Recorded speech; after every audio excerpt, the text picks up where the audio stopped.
May the Lord give this council the wisdom, discernment and courage to serve the community. Grant also that we may act compassionately and with integrity in the best interest of this Shire. Through Jesus Christ our Lord. Amen. I would like to show respect and acknowledge the traditional owners and custodians of the land and elders past, present and future on which this meeting takes place. This meeting is being audio recorded and those in attendance should refrain from making offensive statements. There to be no other recordings of this meeting without prior authorization of council. Thank you, councillors.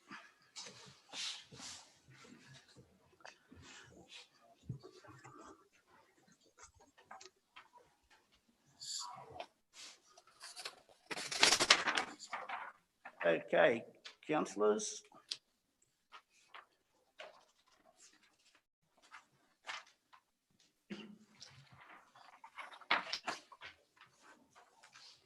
Okay, councillors, welcome, and those in the gallery, welcome to our June meeting. And as we all aware, things may not be quite as easy under the situation, but thank you all for helping us along under these trying times.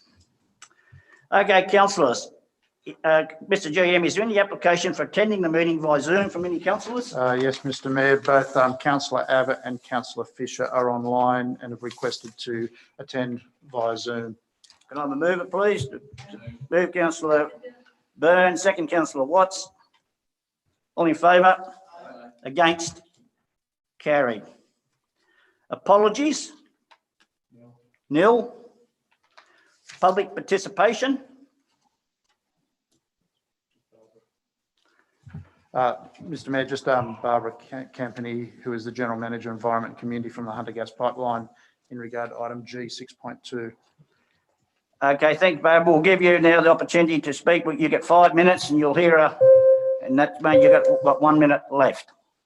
Okay, thank you very much, Mayor, and thank you, councillors, for allowing me to provide some comment on this item. I wanted to share with you some of our own statistics with regard to the consultation in the Upper Hunter. So I'll respect the 5 minutes and just cut this short, although I've left you a pack of prepared slides of 12. I won't take you through all the detail. I'll focus on those where I've got some statistics to share. So if we can go, please, to slide 3.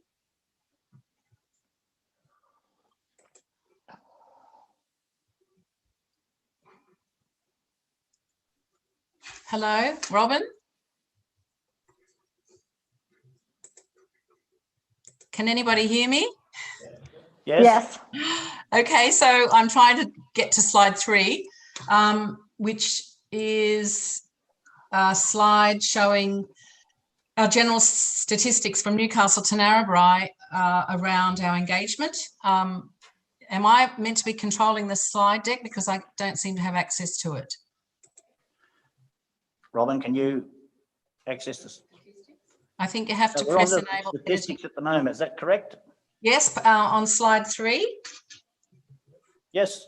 Okay, so I just wanted to share with you, but for the last 12 months, we've been working really hard across several LGAs in the area along the corridor.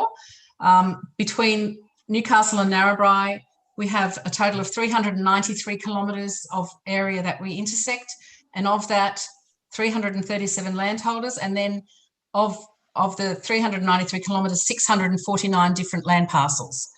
If we could move, so we've had personal engagement with over 50% so far, and we haven't met everyone yet, but we're working very hard to. Just let me go to the slide 4 on the actual consultation in the Upper Hunter. We've actually personally engaged with 22 of the 46 impacted landholders. So they're the landholders where the pipeline currently directly intersects, not 111. And I know, I'm not sure where those numbers came from, but we have 46 in total of immediately affected landholders. I understand there's a lot of other areas within the community that when we get to construction, there'll be much broader engagement. This is about finding the right route alignment on the landholder properties that are affected.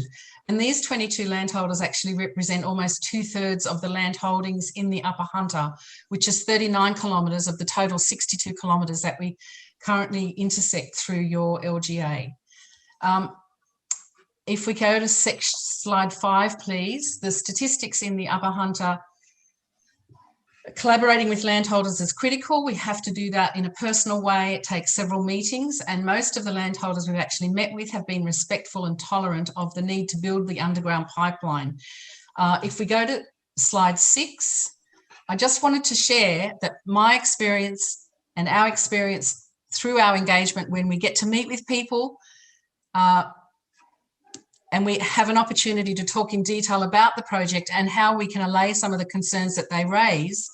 When we leave those discussions, we generally make the assessment that people are quite neutral and willing to continue negotiating with us. Now, we haven't met with everyone, that's true, but as we meet with people and have an opportunity to talk through our approach and supporting that, we have a whole range of fact sheets and website, but mostly people need personal engagement. It's a very uncertain, there's a lot of uncertainty around the project, and there's a lot of rumour and speculation that doesn't help from our perspective, but we are certainly trying very hard to work with those landholders. I don't know how I'm going for time, but perhaps we could go to 7. Okay, a minute left. This is how we're tracking, really. We've conducted and continue to conduct these one-on-one meetings with landholders. We're working collaboratively to optimise this route. We're continuing to respond to the 1300 number with very low phone calls. So that's usually a good indicator of people being, upset, is a high volume, and we're just not getting that. And we have been working with local solicitors from Scone who've been approached to represent landholders, or they've approached landholders to represent.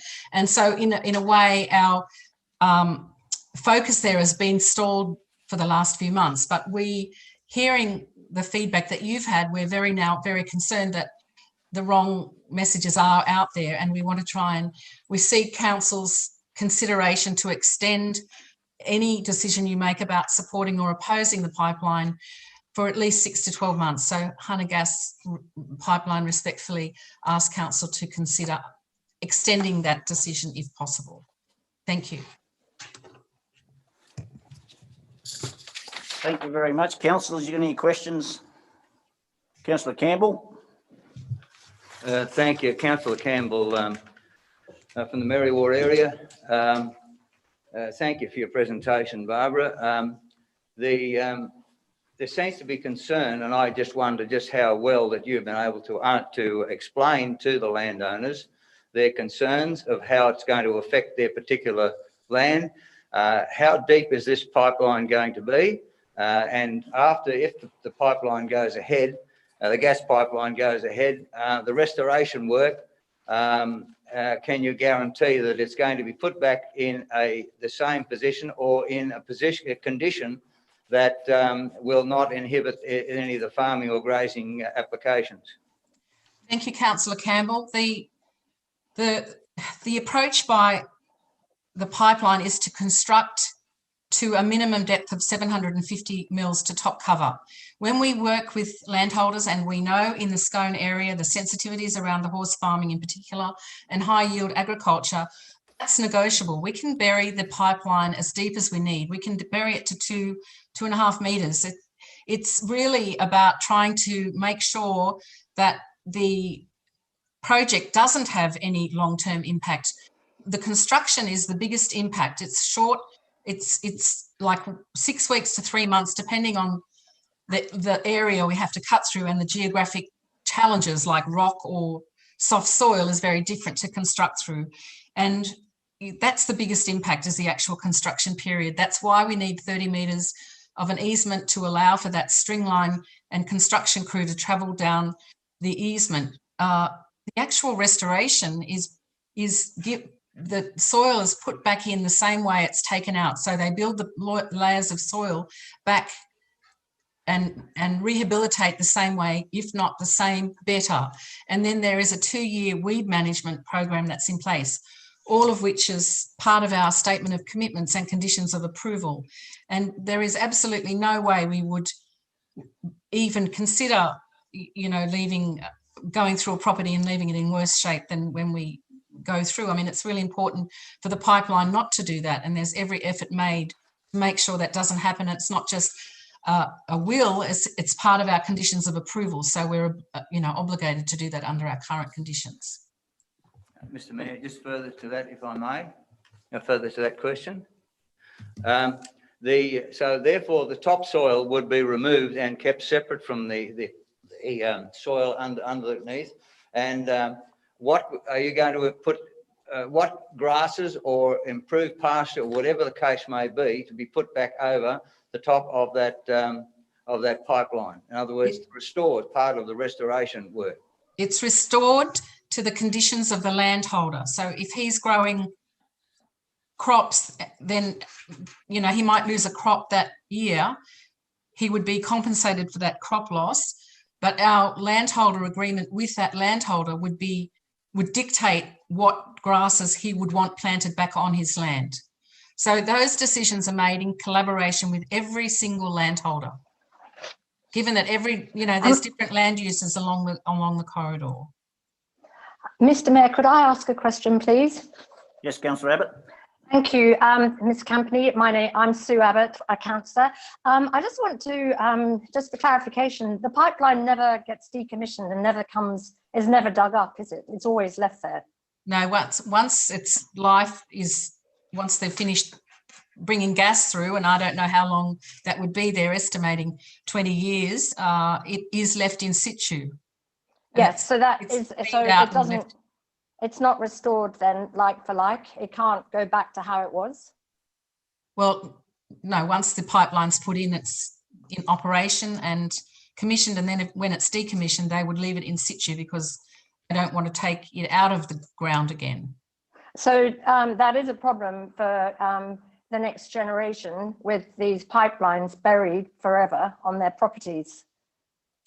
Well, I can't answer what the next generation issues are going to be, only that I'm sure that whatever regulation is around decommissioning, then they would be upheld. It's not designed to be non-compliant at all.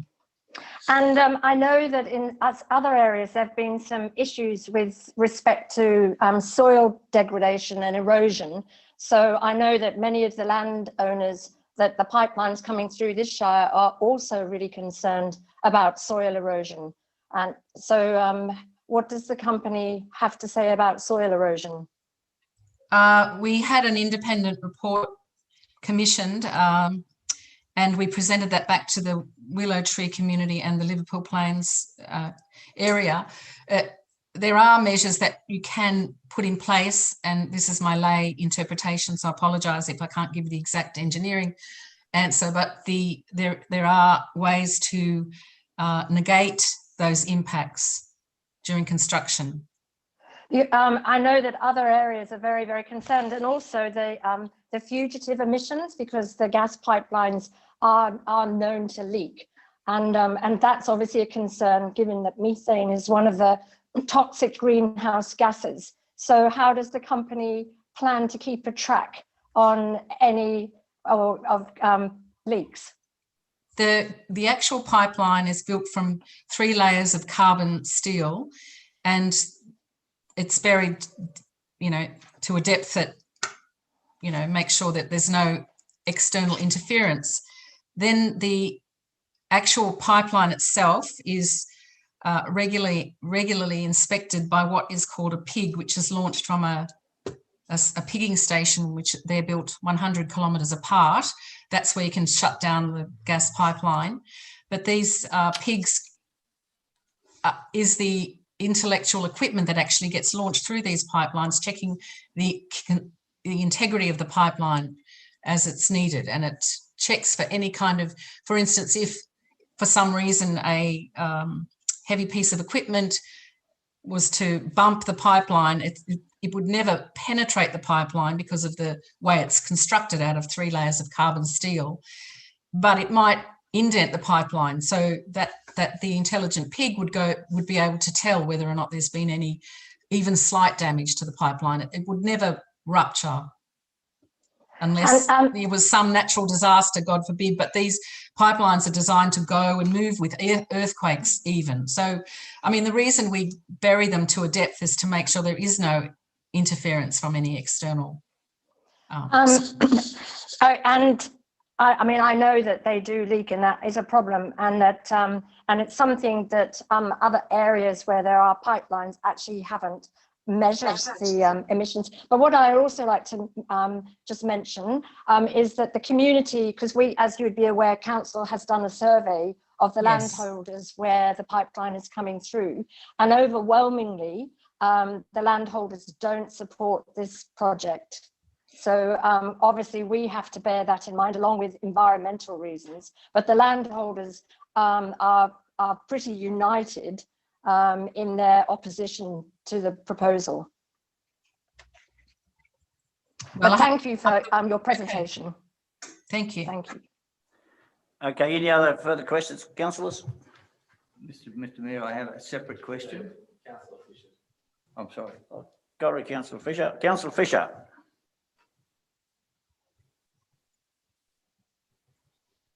Yes, but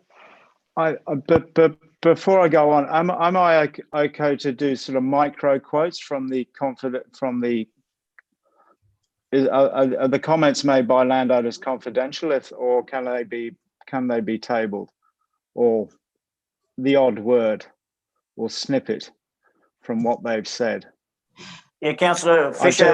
I'd just like to clarify that before, you know, I make note of some of those comments. Names, I think on the comments you can use the comments.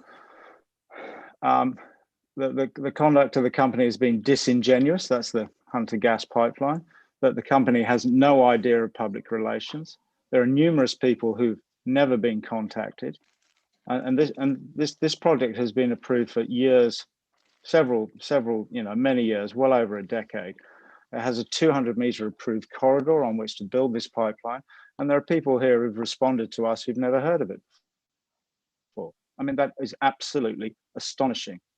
Other landowners who have been contacted by the company and have, as one landowner put it, cooperated with the pipeline, are now saying that they're being fed half-truths and misinformation, disingenuous, tardy in their responses. That the relationship has soured. It's just, it seems to be one side is saying one thing, and yet the survey is absolutely comprehensive. 94% opposed, and I you know, to me it absolutely beggars belief that something that has been approved for so long, that a landowner through whose property this is to be built still hasn't heard, and that to me is absolutely disgraceful, and that's all I'd like to say. Thank you, Councillor Fisher. The councillors, there's no further questions. Yeah, I have a separate question, Mr. Mayor, the one I asked before. Okay. Look, my understanding of green hydrogen gas, I don't fully understand, but I understand it has to go through a pipeline. Would this pipeline be in the future that this green energy gas would it be able to use that pipeline? Look, Councillor, there's lots of discussion around hydrogen going through existing infrastructure. My understanding is limited. I think you'd need to engineer it for that purpose up front, and that would be an additional expense. So, but if you'd like, I can get clarification. I know that is being looked at. Okay, if that is all right, I would appreciate. But can I also say that this is approval is only for natural gas. If it was ever to take hydrogen, you'd have to go through an entirely new environmental approval process to take a different gas. Okay, there's no further questions. Barbara, I'll shortly bring this G06.2 Queensland to Hunter gas pipe up in the agenda, but I'll just be a couple of minutes and I'll get back to you. Okay, thank you. Okay, councillors, we'll move on quickly. The confirmation of the minutes. The Audrey Council meeting held on the 31st of May. A mover.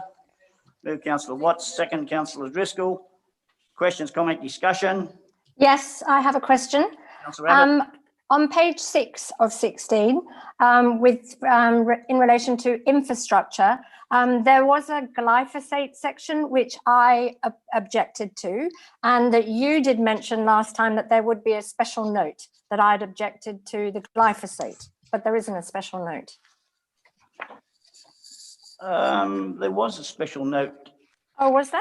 Yeah, there was a special note somewhere from the Weeds Authority. We all got that, councillors? No, the special note that I was objecting primarily to Oh, okay, the sorry. glyphosate section, and all it just says is that I objected to everything about info. I actually only objected to the glyphosate bit. Okay, we'll take that on notice, Mr. G. Thank you, thank you. No other questions? All in favour? Aye. Aye. Against? Carried. Over to the extraordinary council meeting held on the 8th of June. Move Councillor Driscoll. A seconder, Councillor Burns. Any questions, comment, discussion around that? All in favour? Against? Carried. Okay, councillors, just going to move down to A06.1, recognition of service of as length of long service. I'll better stand up, I suppose.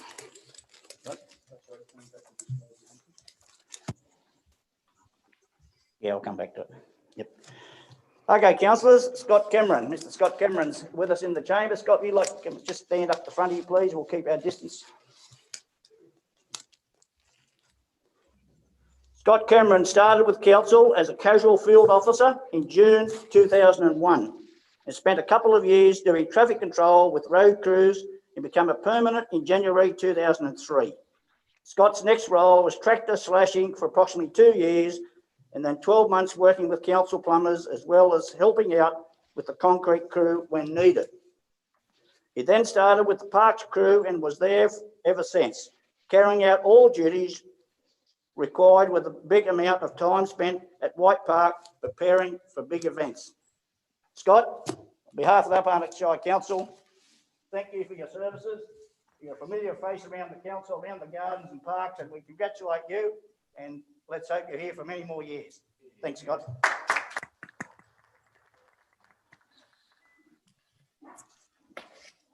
Won't ever have this again, Scott, will we? We hope. Thank you. Thanks, Scott.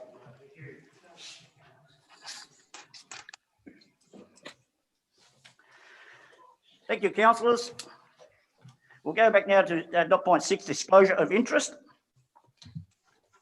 Mr. Mayor, we have one disclosure of interest from Councillor Watts in regard to item D06.1, development application number 33 of 2021 residential aged care facility. Councillor Watts declares a non-pecuniary, non-significant interest as there was a submission received from a volunteer at her place of work. She will remain in the room and take no action. Thank you, Mr. GM.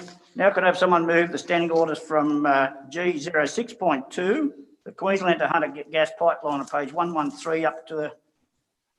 Move, Councillor Burke. I'll move it. Councillor Campbell. I'll second it. Against? Carried. So councillors, over to page 113, the recommendation... And I move this with an amendment. Thank you, Mr. Mayor. Yeah, move. I've moved it already with an amendment. Also delete point 2 and replace it with that council support the project with the pipeline located on public land to minimise private land disturbance. Excuse me, can people hear me? Because I actually moved, I was the first person to speak on this. What was she? Yes, I was. Look, I don't think it's really going to matter because... Yes, because I said I'm moving this with an amendment. Councillor Campbell's just withdrew his temporarily. Councillor Abbott. Thank you. So I move this motion or recommendation with an amendment so that one stays the same, that council note the findings of the survey regarding the Queensland to Hunter gas pipeline project, and 2, that council oppose the project in line with the majority of affected landholders due to its environmental impacts.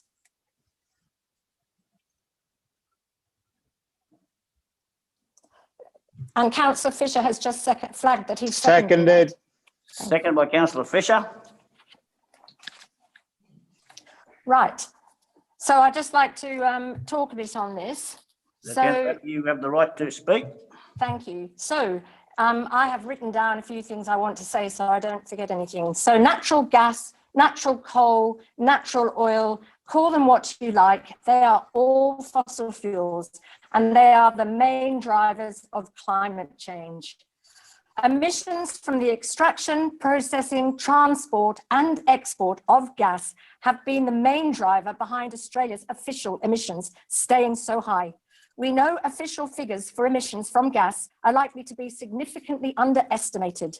Gas is a fossil fuel, mostly made up of methane, which is the second most significant greenhouse gas after carbon dioxide. Pipelines, gas pipelines, are known to leak, and the resulting fugitive emissions are poorly monitored in Australia. New tracking technology that measures gas emissions globally shows that fugitive emissions release far more dangerous greenhouse gases than officially measured. Then there is the land degradation, the water contamination, the permanent installation and placement of the pipeline, never to be decommissioned or removed, left to rot for future generations to have to deal with. The Australian gas industry operates as a cartel. The ACCC has repeatedly raised concerns about the conduct of the East Coast gas market. There is no effective independent overseeing of gas projects. And importantly, the Hunter Gas Pipeline has no community social licence here in the Upper Hunter Shire.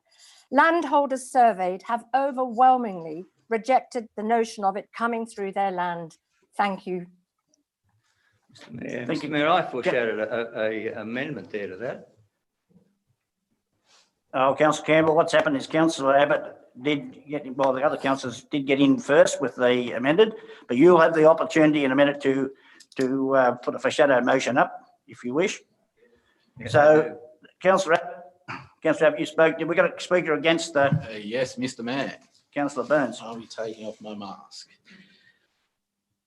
111 landowners affected by the approved by, well, it's not 111, and by their own admission, the Hunter Gas Pipeline has actually stated they are working with 46. They haven't been able to speak to everyone. To say that it's overwhelming is just an absolute, it's just not true. It's not overwhelming. 30 people out of 42 respondents, out of 111 asked, they did not, it's not overwhelming. The social license that we speak of, and that's fine, I think that's a good idea, social license, no one's rung me about it. I haven't heard from anyone. I've read the information here. 46 affected landholders have been tried to get in contact and they haven't raised it with actual Hunter Gas Pipeline yet. I think we're being a bit hasty to oppose it. I think we need to have a community consultation that is you know, for the better part, saying, right, well, we want to hold the Hunter Gas Pipeline to account and say that you are speaking to the people. We want to know that you're doing that. So you have to get out there. But opposing the project yet, a bit premature, I believe. Now, whether or not we like it, and I'm not saying I'm necessarily for it, but the Australian federal government and the Australian federal government's own chief scientists have said that gas is a transitional fuel. Transitional fuel. That's what we're working with here. If we take away the gas pipeline, we don't get the transitional fuel. Liddell is closing down in 2 years. Bayswater is not going to be that far away from it. We don't have the green energy yet to make this gap transition. It's not there. Everyone's working on it. We know that. People are putting into it, but we need to have the transition. So I do believe that we're being premature by opposing it. Thank you, Councillor Burns. Councillor Fisher, do you wish to speak for? You're the seconder? For the amended motion? I've I think we have to listen to what our landowners and ratepayers are telling us, and they are strongly opposed. Those who have responded are strongly against. I don't think we got one response in favour, did we? Or 94% against. If that's not overwhelming, I don't know what is. And also, I think council has met with the Hunter Gas Pipeline on 2 or 3 occasions. We've been, promised, I think, a heat map on where resistance was. That hasn't come about. We've been, the various other, issues are coming up all the way. And to see the comments of those landowners and how strong they were, and the strength of language that was used, this is something that we need to fall in behind them and give them support, much as we're doing with the high voltage line over at Merriwell Castless Way. Thank you, Councillor Fisher. Councillor Campbell, were you speaking? I'm speaking against the particular motion put up. I respectfully disagree entirely with the Arana one at Energy Zone at Merriwell. It's a totally different thing altogether. Gas pipelines are down where you can farm. In fact, you don't even know they're there. The one coming in from Moomba in South Australia goes right up to Tamworth. In fact, if you're driving alongside it, it's right alongside the road. As you can go to Coolah, you go to Dunedoo, they're growing crops on top of it. That's totally different to the one that we're talking about at Merriwell. So I really would respectfully ask that the two not be confused. I think it's incumbent on the gas pipeline a lot of the objections were they didn't understand, they haven't been contacted. So clearly there's a responsibility on the gas pipeline to go and talk to tell them and understand that their farming operations will not be impacted, and that's up for you to do. That's not for the council to do. That's up for the gas pipeline, proposed gas pipeline people to do. I think that once that happens, people would understand and look, by all means, go and look at the ones that are already in the pipelines. I've suggested comes in from South Australia. It was right alongside the Dunedoo Road, Coolah Road. You don't know they're there. And I suggest to you that that's something that you need to do and do it very quickly. Thank you, Councillor Campbell. Councillor Abbott, you got the last right to reply if you wish.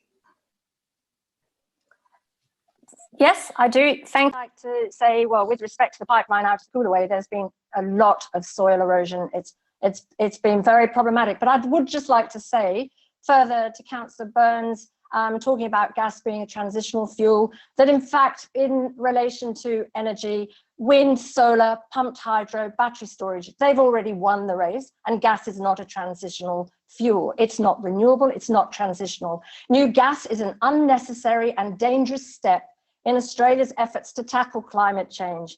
And after 30 years of inaction on climate change from successive Australian governments, there is no room to develop further fossil fuel infrastructure. This is a complete furphy. As I've mentioned, the rapid development of battery storage technology makes renewables backed by batteries a cheaper, cleaner option than developing more gas-fired anything. With respect to the transmission lines in Merriwell, it is a similar issue in terms of corridors and farming being impacted. This has definitely been noted by farmers who have gas pipelines on their farms. The Upper Hunter Shire Council also has declared that we will be net zero by 2030, and we certainly will not be net zero if we have this pipeline coming through our shire. It is a fossil fuel and it is very expensive. And one of the other problematic issues that is actually raised by one of the landholders is that some people have bought properties since Hunter Gas Pipeline came through back in, I think it was 2009, and they didn't even know that this was to come through. So, you know, there was nothing on any of the land titles saying that this was a big development that was proposed. This is very problematic. You know, contrary to the repeated claims from the proponents of gas, there is no reputable energy scenario that shows the domestic use of gas is going to grow over decades. It's extremely expensive. We have our Paris Agreement. We must fit in with that. We have less than 10 years to actually make this planet livable. And then this isn't just what the greenies are saying. This isn't just what hippies are saying. This is a reality for our planet. We only have to look in Canada at the moment, who are experiencing record temperatures in places that are normally really, really cool for this time of year, in the mid-40s. The planet is changing. Gas has no role. This council should oppose the Hunter gas pipeline coming through it. And I hope councillors see fit to do so for our children and our children's children and the world's children. Thank you. Thank you, Councillor Abbott. Now, Councillor Abbott, I'm going to get Councillor Campbell. He wants to foreshadow a motion. I'm just going to him to read the motion out first. Councillor Campbell. Thank you, Mr. Mayor. Yes, that we delete point 2 and replace it with that council support the project with the pipeline located on public land to minimise private land disturbance. Okay, Councillor Campbell, you'll have the right to put that forward if this original motion is lost. So, okay, Councillor, the motion now becomes what Councillor Abbott moved and Councillor Fisher second. All aware? I'm going to put that motion up now. Hands up, those in favour of the new motion. Of my motion, I'm just checking this is my motion. Your motion? Yes. Does Councillor Abbott, Councillor Fisher, Councillor Watts for the new motion? Those against the motion? So the new motion has been lost, and we'll go now to the foreshadowed motion of Councillor Campbell's. Have we got a seconder? Second, Councillor Burns. Councillor Campbell, do you wish to speak to it anymore? Not a great deal, Mr. Mayor. Thank you. I think also that I've said in my concerns to Barbara, who was representing the gas company, there needs to be much more work done with the landowners and to collaborate with them and consider this. But it just needs to be clearly understood where it's going to go, and it is not disturbing that land. The erosion point of view put forward is not relevant. You go and have a look at some of the country out west where this pipeline has been in for many years. There is no erosion over the pipeline. And if it's done properly, which you need to do, and I suggest by sowing it with the proper natural grasses and putting in soil erosion, there will not be erosion. But that's something that you need to, the gas pipeline people need to do. Thank you.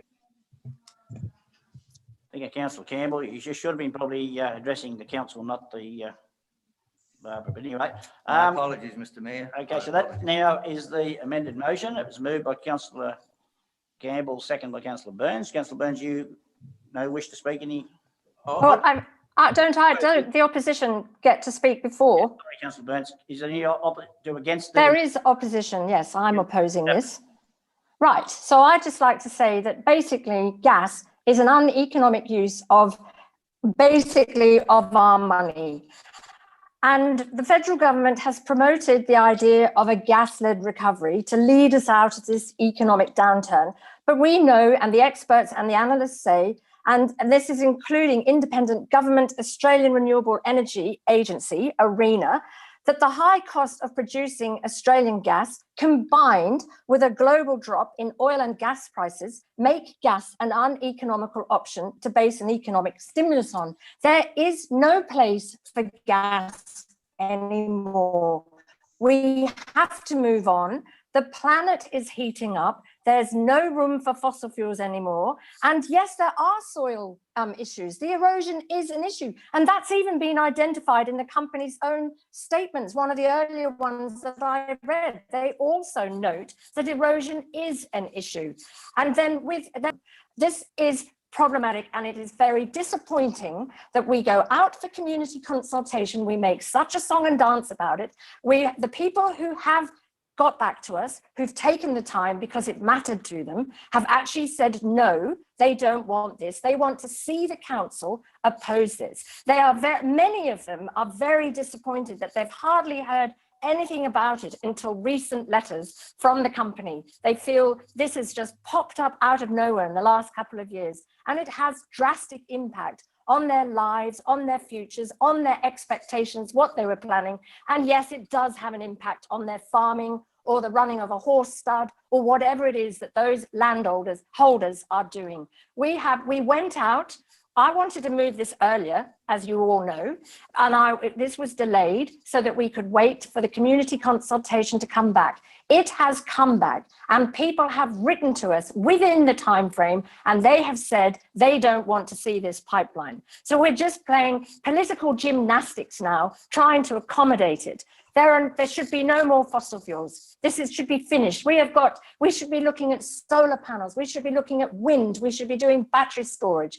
This is ancient. This is dark ages. We need to move on. Thank you. Thank you, Councillor Abbott. Councillor Burns. Yes, Mr. Mayor. Firstly, I'm going to say that 30 of the respondents, 85.7 in fact, want more information from the proponent. So I'm not sure how they could have come to an informed decision. But anyway, we'll get back to that later. If in fact that gas is a stranded asset, and if in fact the funding community and as an economic novice, I'm pretty sure if everything that you're saying, and I have no problem with the fact that you're saying it, I don't have an issue with that. This is a debate. But if the banks don't like it, they won't fund it. All we're doing is we're just not opposing it. We're not creating more angst in the community, which has actually been rabble-roused out there. There has been people out there telling mistruths. I've heard some of it, and I'm not up on gas, so I don't know enough. But I do know that this is not overwhelming, and that the actual information here of the 111 landowners, it's faulted. There's only 46 landowners that have to be contacted at this point. Okay? That's at this point. When we get further down the track, when they do get further down the track, and that's only pending if they get finance, then they're going to have to do a lot more. But at the moment, and through their own admission, they have had trouble getting there because they have to do it face to face. You can't do it over the phone. It has to be a conversation. Their numbers are vastly different to ours. So I wonder, where is the happy medium? Thank you, Councillor Burns. Okay, councillors, we're all... Councillor Campbell. Mr. Mayor, sorry, I'd just like to make one more point. Mr. Mayor, I move the motion be put. We've listened to a range of views and Okay, Councillor Campbell, do you wish to just read it out to make sure it's very clear, or are you happy with, everyone's happy? The foreshadowed motion we're putting up now to come in the motion. Move Councillor Campbell, second Councillor Burns. All in favour of the foreshadowed motion? Against? Okay, so Collison, Driscoll, Campbell and Burns are for. Against is Councillor Abbott, Councillor Fisher and Councillor Watts. Okay. Just on a point of order there, we had 2 speakers for and only 1 against. I would like to have spoken against. I don't know if you saw that or... No, I didn't say it, Councillor Fisher, sorry. I'd just like to ask the council how you can support... Councillor Fisher, before you go, I think what's happened is your right shoulder is missing out of the... Can you move across? Yeah, I'm delicately poised with... There you go. That's probably why I'll your hand signal, Councillor Fisher, but... Power leads and things. Against? How can... Thank you. I just want to speak. How can council support routing this onto public land when you don't know what that public land is? You don't know what the impacts are going to be on that public land. We may be wanting to put a sports facility, a swimming pool, any amount of public infrastructure. And now you're going to say council supports routing the Hunter gas pipeline through public land, which we could well be the manager of. I mean, I do not understand it. Okay, thank you, Councillor Fisher. The motion's been put up, so Yes, I understand that, and I just wanted to make that point, that it seems to me very foolhardy to commit to supporting this project, such as it is.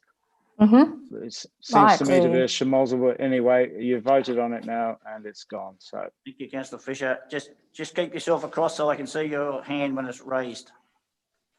Thank you. Okay, we'll put that to the vote. That's carried. Okay, councillors, we'll go back to... Before we move on, Mr. Mayor, could I say something? Yep. Comments, the whispering, it's hard enough to listen as it is. But if we're having other comments and whispering. Councillor Watts, it's not whispering, it was going through the right channel, so we don't have any muck-ups. Maybe at the front, but not at the back. So could we have none at the back? And if the mayor could pull councillors up, please? And you do. So you're talking about councillors out the back, not General Manager and myself? No, you're fine. Okay, we'll clear that up. I will take that on notice. Thank you. Okay, back to page 2 of the agenda, councillors. SCR 06.1 Infrastructure Services. Move Councillor Campbell. Second, Councillor Burns. Any questions, comment, discussion? All in favour? Aye. Against? Carried.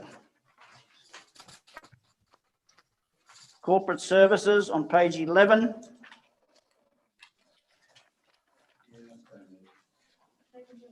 Move Councillor Campbell, second Councillor Driscoll. Any questions, comment, discussion? Councillor Abbott? Yes. You've changed spots. Yes, the minutes are missing questions that were asked at the corporate services meeting. And one of the questions I asked was what happened to the Office of Local Government's investigation into Upper Huntershire Council and the Merriwar Willow Tree Road issue. And I was told that the report was coming back to council at this meeting. So where is that? Mr. General Manager. Through you, Mr. Mayor, the Office of Local Government gave us an indication that they would have the report back to us by the end of June. They haven't changed that date, and I know it's not the end of June yet, but it's obviously closing in very closely, and we haven't received that yet. We were only talking about that today at a staff level, and we were going to chase them up to see if that date, if they wish to revise that date. But at this stage, the latest information is the end of June. Thank you. And why weren't the questions put in the minutes? Apologies, Councillor. I don't recall that question coming to the last committee, but we can, as the General Manager has answered it, we can certainly bring it back to a future meeting. And I did ask other questions. Any more questions, comment? Well, but anyway. All in favour? Aye. Against? Carried. Over to page 20, C06 Settlement Hall. Move Councillor Campbell, second Councillor Burns. Any questions, comment, discussion? Only, Mr. Mayor, if I may, if you turn over to page 21, there was certainly a lot of discussion, which was positive discussion that was brought to the hall committee regarding the hall crawl, not the pub crawl. The ideas, which included the harvest party Sunday, the 19th of December, with country music from the 6 p.m. to 8 p.m. And that was met with enthusiasm, and I think it's going to be a very good evening if that can take off. And it will also include the RFS and those around there. It'll be a real family afternoon and day, so we're looking forward to that taking place. Thank you. Thank you, Councillor Campbell. Any more questions, comment, discussion around it? All in favour? Against? Carried. Over to page 23. Move Councillor Watts, second Councillor Burns. Any questions, comment, discussion? No. All in favour? Against? Carried. Over to page 32. which is the Bill Rose Sports Complex User Group. Got mover. Move it, Mr. Mayor, with a nomination of myself. Councillor Burns has moved. He's nominated himself for the committee. We've got a seconder. Second to Councillor Campbell. Any questions, comment, discussion? All in favour? Aye. Against? Carried. Over to page 37, Aberdeen Revitalisation Committee. Got a mover? Councillor Watts, second. Councillor Fisher. Any questions, comment, discussion? That's not your hand up, Councillor Fisher, is it? No. All in favour? Against? Carried. Over to page 42. Development application number 33/2021 residential aged care facility, stage 2. Move Councillor Campbell. Second, Councillor Driscoll. Questions, comment, discussion? Councillor Watts. I'd just like to say, when this development came out, stage 1, there was issues around water, salinity, things like that. And the council was supposed to work. Councillor Watts, just hang on a minute, please. You got a declaration, take no action. Yeah, take no action was meant I was going to do this. No, take no action is take no action, Mr. GM. No, that's not what Agreed. it was supposed to be. So just change it. Mr. Mayor, there's a number of options. There's take no action, there's limit I've involvement, written the wrong option. remove the source of the conflict or have no involvement. Yeah, so what I meant to say was that I would be speaking. So which one should I have written? Maybe limit involvement. I don't know. We can't actually tell you, Councillor Watts. Well, be involved, it's not there, so we'll change it and I'll sign it. So you won't be voting on? I am voting on it, yes. I have no issue with being, yeah. So basically my conflict was I have a volunteer and it doesn't disrupt me being a part of this business on the business paper. Can I get some advice?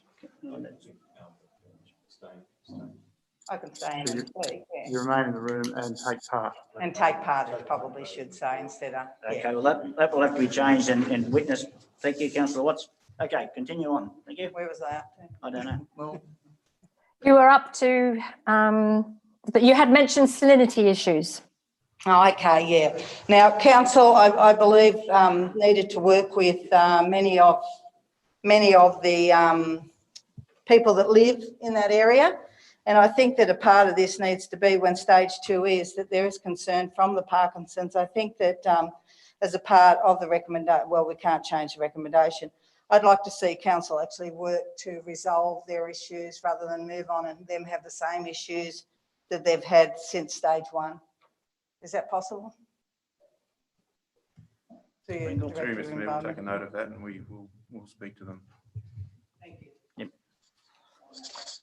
I'd like to say something too. Mover was Councillor Campbell and Driscoll, wasn't it? Yes. No, Councillor Abbott, you speaking for or against or just a comment? I'm commenting because I'm concerned about this. I just want to know why this didn't come before the D&E Standing Committee. Mr. Pringle. Through Mr. Mayor, this is part of our planning acceleration program where we are putting applications up to both the D&E committee and council depending on the timing. That's all about stimulating the local economy. Because I'm really concerned about the salinity issues which have been raised about that area of town before, and we've had issues with the road dissolving with salinity, and I'm just wondering if by approving this, although it's already been to the regional, it's already been approved, hasn't it? Oh, no, it hasn't. I'm mixing it up with something else. But anyway, I just want to say, are we leaving the community at risk potentially from future litigation, if developers go ahead and build things and then various things start dissolving, because it's a really salty area of town with sodic soils. And I'm just not sure how this can be addressed when it's so chronic there. And yes, what will we require of the developer to actually make sure that this is addressed? I mean, it's pretty impossible to address.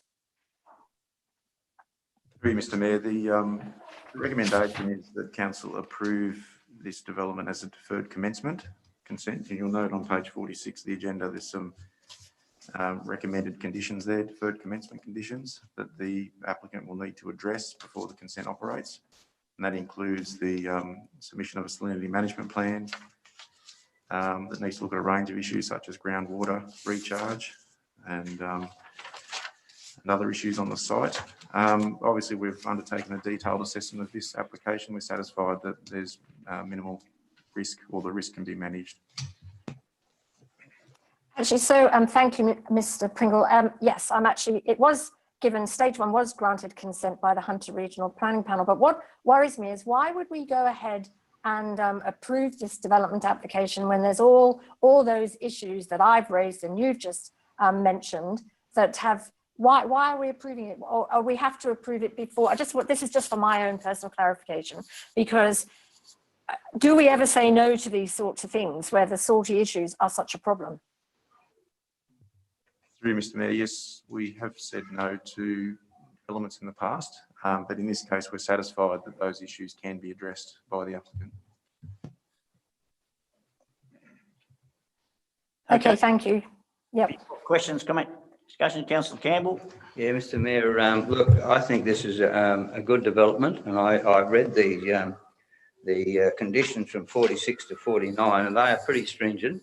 Well, I think we've got to remember that salinity has been around for thousands of years. It doesn't stop building development if they're done properly, and I believe that the conditions that are recommended here will address those, and they should be addressed too.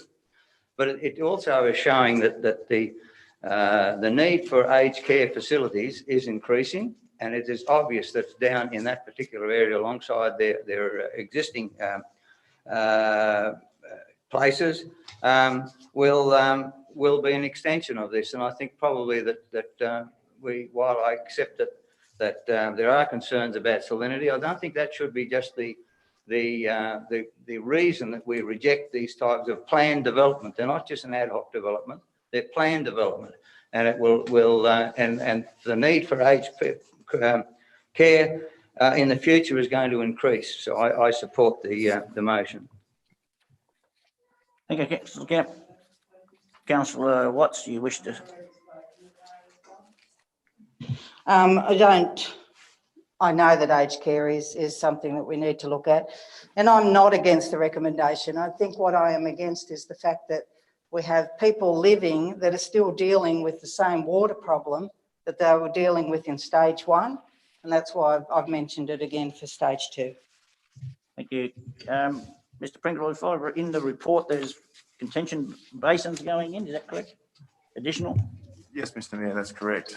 So there is a detention tanks proposed in this development, which will control the rate of stormwater flow off the site, therefore minimising any impacts downstream.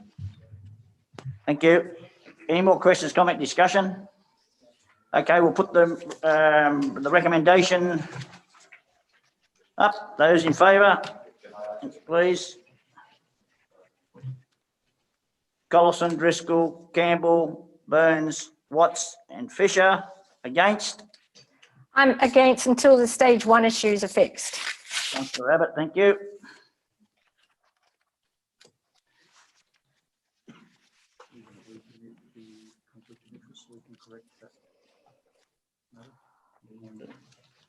Oh, yeah, resubmit, yes, right. Yes, Councillor, I'll just go back to Item 6. item 6, disclosure of interest. We'll just go through that again and get the GMC and Councillor Watts wrote the wrong piece in the wrong spot. So Councillor. Mr. Mayor. It was my fault. I've just written the wrong thing. No, that's right. I think we can correct it.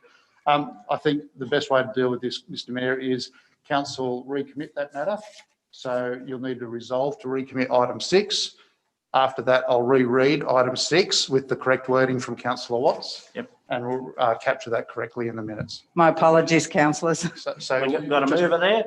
We need to recommit item 6 for rereading. Got a seconder? Councillor Campbell. Which, Disclosure of interest. We're going back to councillor Watts' disclosure of interest, and the new disclosure will be as read. Councillors, I have a conflict of interest from councillor Watts in regard to item D06.1, development application number 33 of 2021, residential aged care facility. She declares a non-pecuniary, non-significant interest as there is a submission received from a volunteer at her place of work. She will remain in the room and take part in the discussion. Thank you, Mr. Okay. Jam. All in favour? Against? Carried.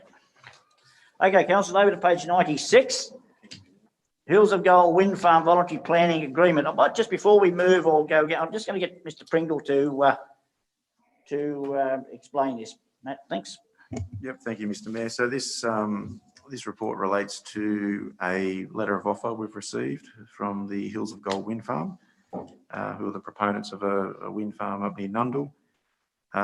They're offering to enter into a voluntary planning agreement with council based on an annual contribution of $3,000 per turbine towards the Community Enhancement Fund.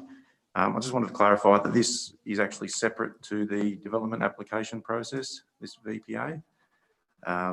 So I guess it should be considered that way. There's no obligation on the proponent to actually enter into a VPA. There's no legal requirement for that to occur, but they have made the offer to do so under the legislation. So you can just keep in mind that this is separate to the actual development proposal. Thank you, Mr. Pringle. Just, councillors, you should have correspondence there from Mr. Chris Eagles. Everyone received that, no doubt. Just for your own information. Thank you. Okay, councillor Campbell, you moving? yeah, You're moving the recommendation as is. I've got a seconder for the recommendation as is. Councillor Driscoll. Questions, comment, discussion? Councillor Abbott, comment or? Yeah, it's a comment. Well, it's probably a question actually. I just wonder, given that this is separate to the development application, why are we doing this now? Is it a bit early to even be considering accepting this? Yeah, I'm just wondering about it. And I also took on board what the correspondence had to say, and yes, it's very concerning. So I'm just wondering why we're looking at this right now. Mr. Pringle. Mr. Mayor, I guess this is a normal standard approach to these sorts of agreements. They can occur, the legislation allows it to occur as part of a development application process for the proponent to negotiate with the consent authority on a possible voluntary planning agreement in lieu of payment of developer contributions through Section 94 plan or similar. Thank you, Mr. Pringle. But if we did go with this and then we knocked back the development application, how does that, what happens then? So through you, Mr. Mayor, the development application is being considered by the state government, by the Department of Planning, Industry and Environment. So it's not a local development being considered by council. So no. We aren't the authority or the regulator of this project. So, so why would we be considering this before we've heard? And do we have any say, given its state significant? We obviously do have some say, because the transmission lines over in Merriwall were state significant. So, I mean, I think much of the correspondence that we received today is very compelling. So I'm just wondering why we seem to be very hasty considering this. Well, I guess we have put in, through you, Mr. Mayor, the council has put in 2 submissions to the department raising concerns about the proposal. And those draft submissions have been circulated to councillors. So you're aware of what those issues were. They've been submitted to the department for consideration, and I understand the department's waiting on a response from the proponent to those submissions. And in that submission, we did suggest that the proponent speak to us about entering into a VPA. Councillor Fisher. Yeah, can I just point out that entering into a VPA with a proponent in no way signifies any form of approval or agreement with a proposal. Council had a VPA or has a VPA with the Dartbrook coal mine. We had that prior to the Independent Planning Commission hearings, and no one fought harder, and is still, has fought harder against the Dartbrook coal mine than council. So it really is, it does not signify approval, and I think it is prudent to enter into one. Thank you. Yes. Through Mr. Van, we should just bear in mind too that you could end up with a situation where the development is approved by the department, but we haven't actually entered into a VPA or accepted an offer, and we're left with no contributions. So that could happen. Thank you. Thank you. Okay, Councillor, just for information, Councillor Fisher, you're coming through far clearer than Councillor Abbott is for some reason. I don't know why. It must be connection. Mm. Okay. I'm in New Zealand. Maybe that's something to do with it. Okay. Probably. I'm in Australia. No more questions, comment, discussion. We'll put that recommendation up. Those in favour, raise their hands, please. That's all in favour. Motion is carried. Over to page 105, G06.1, request for donations. Move Councillor Watts, was it? Second Councillor Campbell. Any questions, comment, discussion? All in favour? Against? Carried. Okay, councillors, we've dealt with the next agenda. We'll go over to page 119. Mayor and councillor fees. Got a mover. Councillor Watts, second. Councillor Burns. Any questions, comment, discussion? All in favour? Against? Carried. Over to the delivery program. Just before we move on to that, everyone got the correspondence from Stephen and Carolyn Full James to do with the Depop on Clifton's Road. Everyone's got that copy. Thank you. I have to say, Mr. Mayor, the second one came in a little bit late to have time to read it. Okay, thank you. Okay, council, the delivery program. And just to note the difference in the recommendation that council adopt the amended delivery program, not endorse. We're going to move it, Councillor Fisher and Councillor Burns second. Any questions, comment, discussion? I do have a comment. Councillor Watts.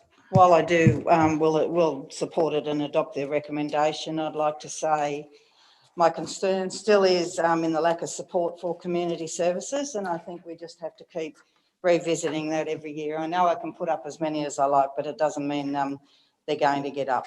It's just to note. Thank you. Councillor Abbott, did you have your hand up? Yes, I did. I want to say that I can't support the Depop because our budget shows that we are able to find funding for all kinds of projects, except for like community services, as Councillor Watts has just mentioned. But what really concerns me is that we neglect to adequately fund Council's climate emergency response, which should be embedded in every part of this organisation, putting climate first in every decision. Essentially, as Greta Thunberg has told us over and over again, our house is on fire. And here in the Upper Hunter Shire, we are basically picking the colour scheme for our family room. Essentially, I just want to read out again what the UN Secretary General said on World Environment Day on the 5th of June. We are rapidly reaching the point of no return for the planet. We face a triple emergency. 1, biodiversity loss. 2, climate disruption. 3, escalating pollution. Science tells us the next 10 years are our final chance to avert a climate catastrophe. turn back the deadly tide of pollution, and end species loss. I am really concerned that we are just not facing the climate emergency, and our response has just not put enough funds towards it. Thank you. Thank you, Councillor Abbott. Just may I add that thank you to all those who put submissions in, and I believe we might have one in the gallery today, and it is taken very seriously, and if funds come available in any project that's in there, I can guarantee you we'll be pushing to try and do it. But funding has to come available, and we'll keep fighting the locals and federal members for more finance throughout the Shire for whatever it needs to be for the well-being.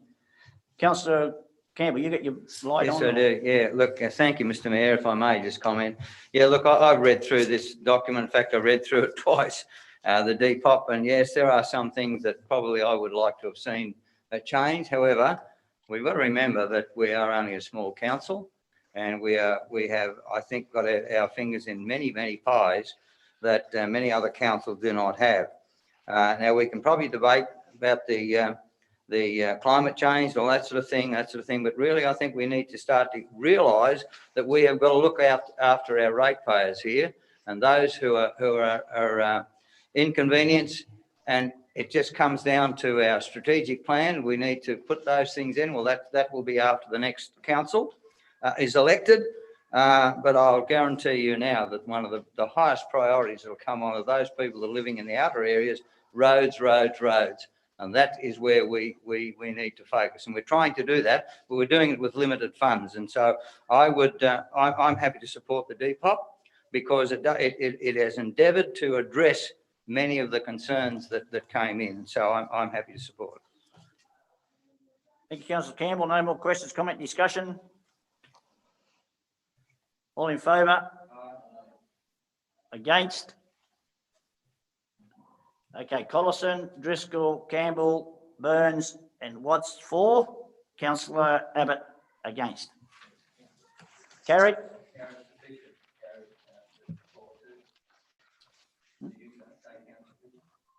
Oh, Councillor Fisher. Sorry, Councillor Fisher, I've missed your hand again.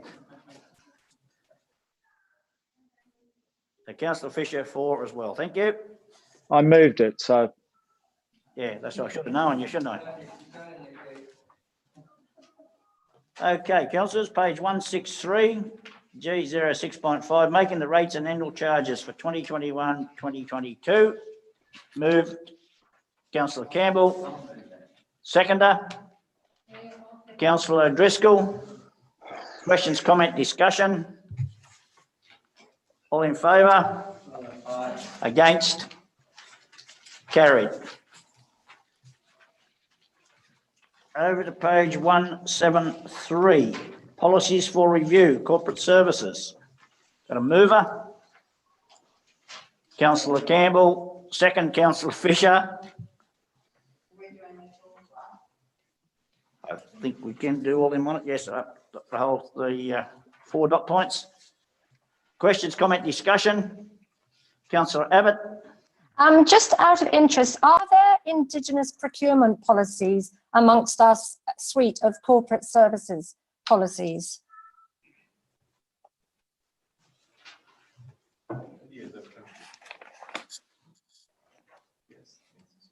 So the answer is yes. Okay, so do we sort of mirror the state policy, do we? I'm just interested, given that we're looking at corporate services policies. So we do have, we do have them, do we? Is it? I would like to see them if possible. And also, are we signed up to Supply Nation, which is Australia's leading database of verified Indigenous businesses? Good question. You like to No, Councillor, I'm not aware of that organisation. Is it possible that we might look at it? Because it certainly would fit with the corporate services policies. I know it's not for review then, but it might be something we could think of. Yes. And then I also have a comment on the external communications policy as well. And first up, just wondering how the community strategic plan goal CSG7 fits with this policy. which is enhance and improve the road network and bridges.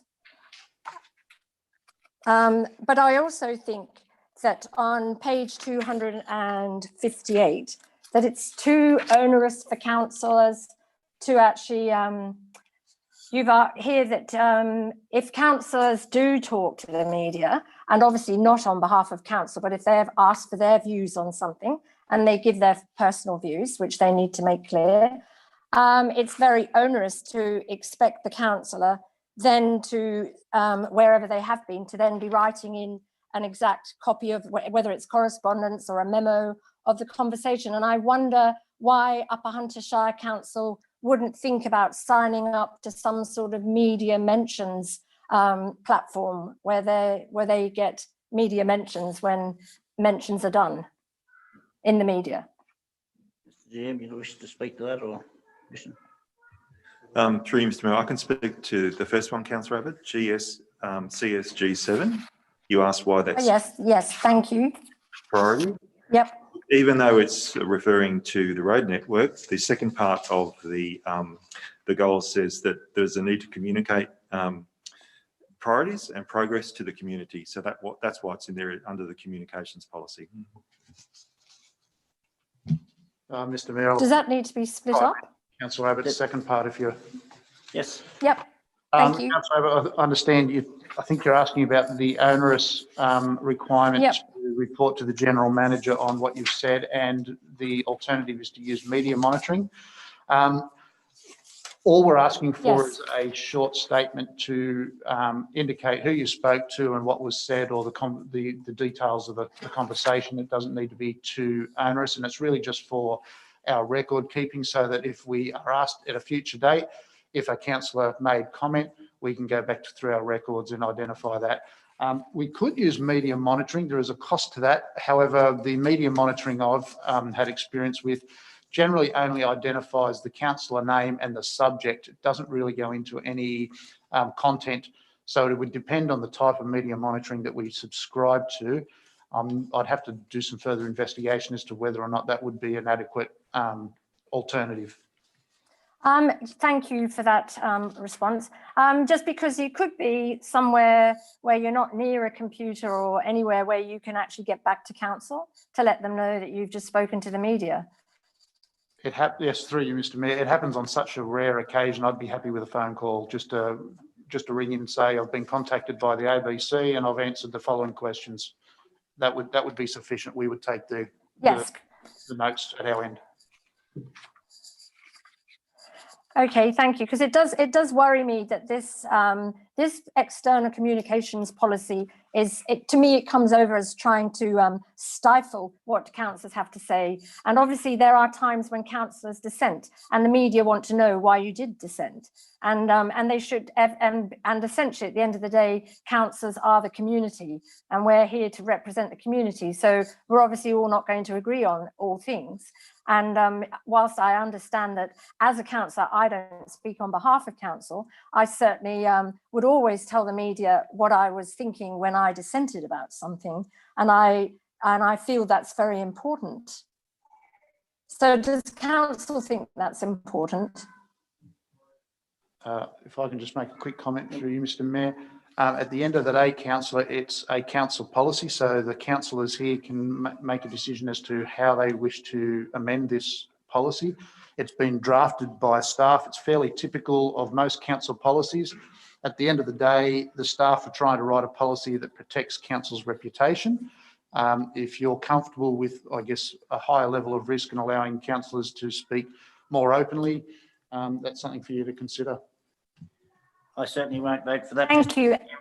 Mr. Mayor, could I speak, please? Oh, have you finished, Councillor? Sorry? Have you finished, Councillor Abbott? Sorry. No, I hadn't. I just wanted to, no, not quite. I just wanted to mention advertising and the section where council will meet its statutory obligations in communicating with citizens, ratepayers and the wider community in relation to advertising. So all advertising has obviously got to be consistent with council's corporate branding and arranged in consultation with the communications team. Do we share this advertising around like we do with other contracts and work? Because obviously I've noticed that council refer to newspapers and radio and television as sort of like the main medium of communication. Well, they're sort of dying out. So I'm just wondering, looking at all types of media now that are in our lands, because it's certainly diminishing in the Upper Hunter, which I am really sad about. Through you again, Mr. Mayor. Section 2.3, I think it is it, or 2.2? I can't. 2.32 is advertising, all in different colours. It's mainly referring to our statutory obligation. So the Local Government Act, right. a number of instances you must advertise in, and then it states the type of media. Normally it's something like, you know, a newspaper or a print medium that is statewide, something like that. So it talks about the type of print media. It doesn't actually describe which print media. So all this is saying is that we will comply at a minimum with the statutory requirement. I think your second question is more around, there's a number of alternative media and advertising options we could explore. We've used various print media over the last couple of months since I've been here. Most significantly was the trying to advertise our community consultation with the Depop. Yes, where did we advertise in that, given that print media, in it, as I understand it, is just diminishing? You're correct, it is diminishing, and to that end we've used alternative means, radio, and also our own social media avenues. Now when it comes to digital media, there's a number of alternatives for us. We've been approached by other organisations that do similar things to ourselves, in our opinion. We're happy to give that consideration, but I need to ensure that whatever advertising we undertake is getting the best bang for the community's buck. So if we have a social media platform and there's other social media platforms also competing for our dollar, we need to ensure that if we're going to spend it outside, that we're actually getting better reach than we could with our own social media. Thank you. Okay, councillors, we had a mover and a seconder. Any more Councillor Watts. Thank you. I think Councillor Abbott and I must agree on more things. We hadn't actually spoken about what we had just talked about previously, and that was in relation to the correspondence written after we had spoken to media, if we'd been talking personally. So I just wanted to go on that I think that councillors are independent, and I don't feel that that is something that we need to do, and I don't think it's something that should be included in the external communication. I do, however, take on board the fact what the GM said, that if it's asked in future, they've got something to look back on. So I can see that as a positive thing. But I do think it stifles councillors into thinking, well, why would you bother if you've then got to put it into writing? But yeah, I do take on board what the GM said also. Thank you, councillors. All in favour of the recommendation as is? Aye. Against? You're against, Councillor Watts. So Collison, Driscoll, Campbell, Burns and Fisher and Councillor Abbott, for? No, I'm going to be against. Sorry. I was Did you change your mind? No, I was too soon. She voted for. Right, she changed her mind. So Councillor Abbott and Councillor Watts against it. Motion's carried. Page 266, policies for review, infrastructure services. Got a mover. Move Councillor Burns. Second, Councillor Watts. Any questions, comment, discussion? Councillor Abbott. Yes, I just have just a couple of questions. So with the adopting of the policies, and just looking at graffiti, and I understand that's a real issue, but sometimes I think I'd just like to note that graffiti can be a bit of a cry for all round better community services. And I really do think that taps in there. It's often an expression, and yes, it can be unpleasant and it's incredibly pesky, but that is something, and I understand why we need graffiti management, but I just want to comment, it often is, it is social commentary. But number F, which is the ramps, public gates, which I think is on page 293, the problematic bit. Yes, so on page 293, paragraph 6, where it says council should not be responsible for any damage caused to any gates, grids or other property in respect of this application located within the road reserve, either by council's own staff or machinery or any outside body. I just think that's unfair, and that if we do the damage, we should be fixing that up. So I just wanted to comment on that. And I don't know if anyone wants to say anything to it, but I also want to express my objection to revoking the policies that you have listed, in particularly the trees, the signs, and the footpaths and cycleways. And I just don't feel reassured that the purposes of these policies for being revoked are broadly covered by council's risk management framework, or more specifically by the existing council operational policies and procedures. So yes, I'm concerned about the revocation of those policies. Thank you, Councillor Abbott. Put that down as a comment. Yes, but Mr. Mayor, could I just ask though, with respect to that paragraph I read out about the ramps, public gates and grids policy, is there any way we can not have that paragraph? Because if council drives into somebody's gate, then surely we should fix that up at council's cost. As far as I know, we do. Mr. GM? Yeah, look, through you, Mr. Mayor, the reason for that paragraph is that in essence, these ramps and gates provide a significant benefit to the property owner. It saves them fencing tens, if not close to hundreds of kilometres of road reserve in some instances. However, with that benefit means that we take the liability in some instances of having those assets on our road reserve. So this paragraph is simply saying it is your ramp, property owner. We won't repair it if it gets damaged. Now, if council damaged a ramp and it was clearly our fault, we would probably do the right thing. But I guess it's giving us, through a policy, some sort of courage to say that we're not taking on the responsibility ongoing of these ramps. Some of them just deteriorate. We've had problems with ramps not being maintained. They're not our ramp, they're not our asset, and it's putting the onus back onto the property owner, in short. So is there any way we might remove that line, that sentence? Just because it is problematic, isn't it? Councillor Abbott, only a fortnight ago, I had a phone call from a resident that had his gate damaged by council. Council fixed it very swiftly, and I think there's a letter in the system here somewhere. Very much appreciated. Well, that's great. But why do we? If we damage a ramp and damage a gate dramatically, and it was in good condition prior to, we'd certainly do something. Councillor Campbell. Thank you, Mr. Mayor. Look, we have ramps on our farm, and as I drive around the council area, the Shire, there are many ramps, etc., etc. And to be fair, they are not in good condition. And if we remove that, that takes the responsibility from the landowner who is benefiting, and I'm benefiting too. Remember, I'm in this as well, in the fact that to maintain those ramps and upgrade them. Now, to upgrade them, if we institute the policy, then we could actually, it would cost hundreds of dollars for each ramp. I think it goes into thousands. I think the new ramps have to be a certain width, and I think they're about $3,500 to $4,000 each, plus installation.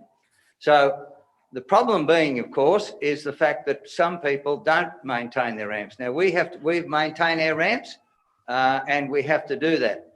So I'm against the fact that council then, we have enough trouble maintaining the infrastructure that we've got, and it is up to me and to the other landowners that we've got to have some sort of semblance that make a ramp safe to drive over.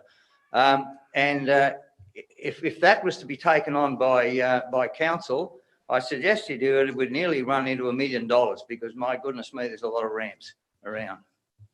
Thank you, Councillor Campbell. No more questions, comment, discussion? Well, yes, Mr. Mayor, I just want to clarify something. I'm only talking about damage council does to the ramps and the gates, the grids.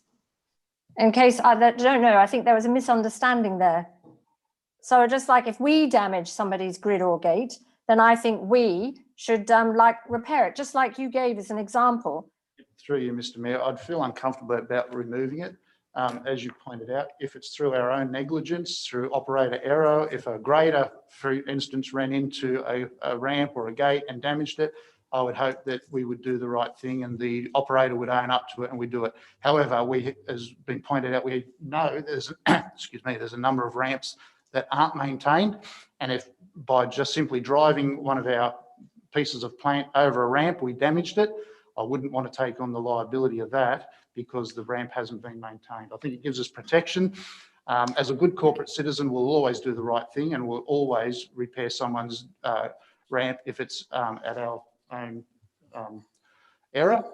But you could possibly ask your lawyers for a particular word. Just the condition of the ramp or the integrity of the ramp, for example. Okay, so I think we've had, then you can put that word in. Mr. Mayor, in fairness, am I okay? we'll speak. Councillor Abbott's going to have one more. Okay, all right.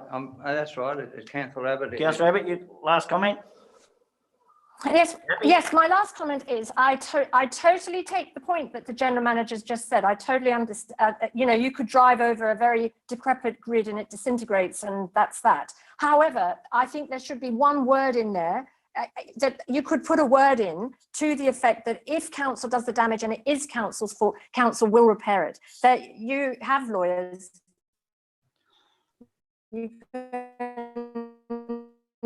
ask them for a word in brackets that then puts that condition in there. We can't rely on the goodness of... Councillor Abbott, you're breaking up. We didn't hardly get any word of that. I'm quite happy with it as is. But the mover? Okay. Who was the mover? Councillor Burns. Who was the seconder? I seconded. Councillor Campbell. So I think we've all had a fair debate. So I think we'll just put the motion up. So those in favour of the motion, we better have a rise of hands. Against? So it's Collison, Driscoll, Campbell, Burns, Watts and Fisher for. Councillor Abbott against. Carried. We move over to page 320, grant application resource for regional round 8. Got a mover? Councillor Burns, second. Councillor Watts. Any questions, comment, discussion? All in favour? Against? Carried.